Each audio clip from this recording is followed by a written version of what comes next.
এরকম বিভ্রান্তি ছড়িয়ে অস্ত্রতা ছড়িয়ে বাংলাদেশে আর কোন রাজনৈতিক দল ফায়দা লুটনাই হবে।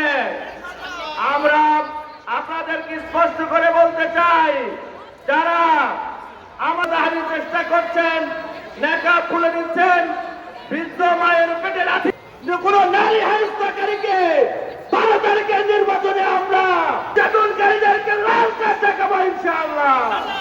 সম্মানিত, একটা দলের প্রার্থী বলতেছে আমাদের নাকি মহিলা মা বোনদের সমর্থন নাই। মা বোনের উপস্থিতি দেখে যান যে আমাদের জয়পুরহাট সহ সারা বাংলাদেশে স্পষ্টভাবে প্রমাণিত হচ্ছে।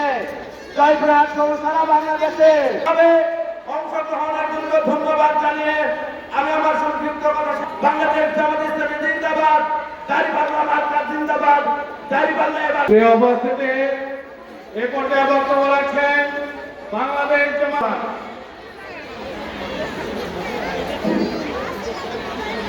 আসসালামু আলাইকুম।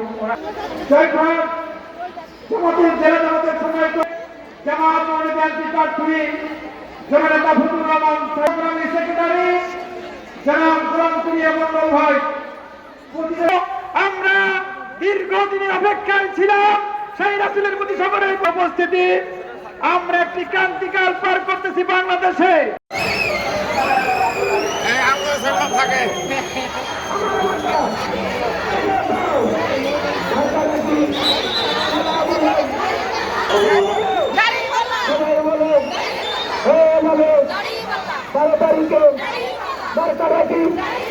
আমার মাতা ও আপা জানিয়ে দেন, শুনিয়ে দেন, সামনে করা, সামনে করা, ডানে করা। ও বাবা সবচেয়ে ভালো, সবচেয়ে ভালো।